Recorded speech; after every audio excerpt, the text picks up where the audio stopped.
y'all. So it looks like this is going to be our new normal, and I'm sitting in my backyard using my kids' AirPods, so hopefully you can hear me.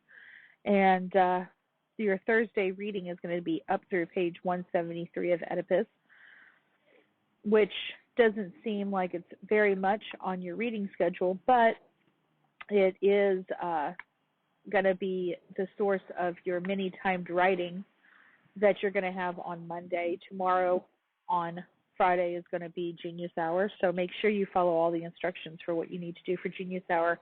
And please, if you have any questions, please make sure that you are referring to the questions for Miss Williams tab, and I will be certain to answer them, including the Membing questions, which is 20 minutes per week. So as we're reading the next few pages of Oedipus, let's make sure that we know that we're looking for this syntax and Oedipus's feelings about Thebes's dilemma. If you click on the link on that page, it'll take you to a page that shows you what syntax does, and syntax is sentence structure, and we'll get to that when I get to that point of Oedipus that he's giving his speech to his people of Thebes, including all of these elements. So look for sentence length, punctuation, first and last word, and listen for my sweet animals yelling and barking, and the chickens. Choop, there's a chicken. That's a dog. That's a chicken. I'm backwards. Anyways, here we are. We're going to start on page 165 where we left off, where the dramatic irony is real. They know that there's one person who knows what really happened on the crossroads where Oedipus killed his father. And Oedipus doesn't know. That's the dramatic irony. But the people who are in the audience do know, so that's what makes it even more exciting. And Creon says the thieves attacked him, a whole band is single-handed, which is not true. A whole band of people did not kill King Laius. One person did. And Oedipus thinks it's a thief so daring, so wild, he'd kill the king, which, you know, ironically, is him. So he doesn't even know that he's talking about himself. As you read through this, do read everything and look at the annotations, look at the foreshadowing, the irony. Whoever killed the king may decide to kill me too. Is that foreshadowing that Oedipus is going to kill himself? By avenging Laius, I defend myself. That's super irony. And, of course, if you have this, it's a picture of the Sphinx, just in case you don't know what the Sphinx looks like.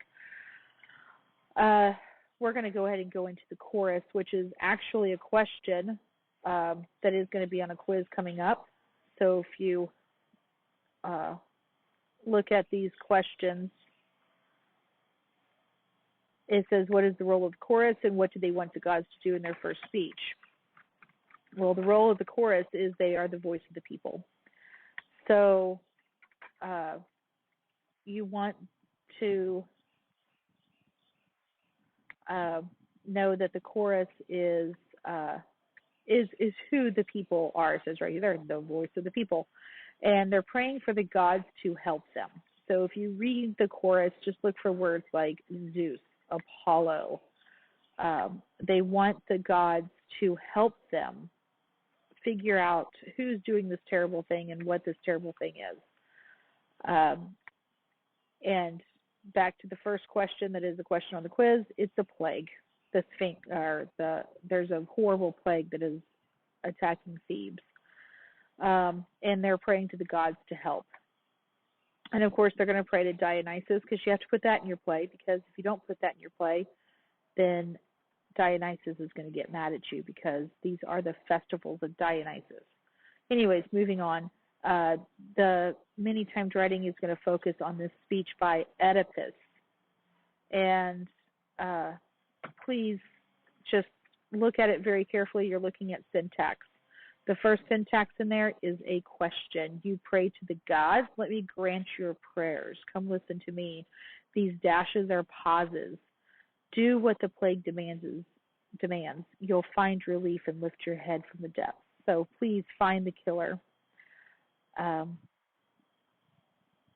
I speak out now as a stranger to the story, a stranger to the crime, if I'd been present then. Crazy, but you were present then because you were the person who did it.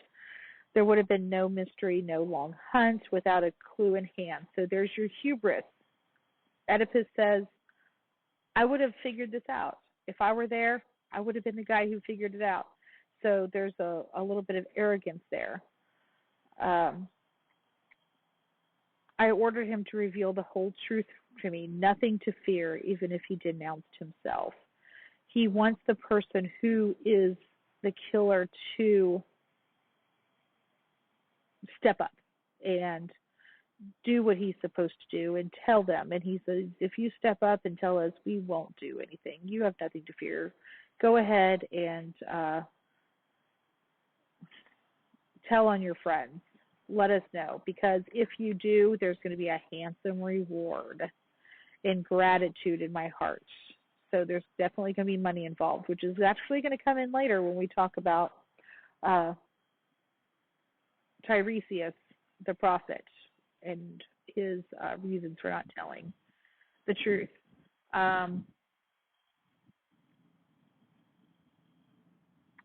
And so Oedipus continues on through 173. If you keep silent, if anyone is panicking, trying to shield himself or friends or kin, rejects my offering, then hear what I will do. I order you, every citizen of the state where I hold the throne and power, banish this man. He knows that somebody is keeping silent, and you are cursed if you're keeping silent. So look at the commas. Look at the list of things that he does, the pauses in his speech, and his curse that he gives to the people, but also the irony. This is one of my favorite lines. I hold the throne that he held then. He's talking about his father. Possess his bed and a wife who share our seed. Why? Our seed might be the same. Children born of the same mother might have created blood bonds between us. Super irony, because it is a blood bond between them, because it is his father, and kind of creepy in the same way.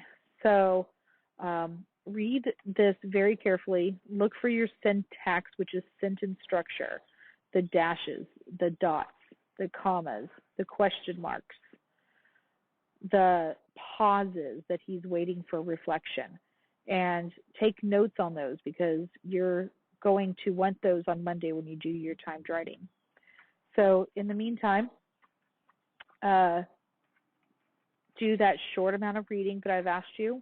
Get ready for Genius Hour tomorrow. Answer all your questions. I'm looking forward to seeing that you've done something fun and productive over your break. And when we come back, we're going to meet Tiresias, and I have a feeling that you might also meet my chickens. Have a great day. Bye.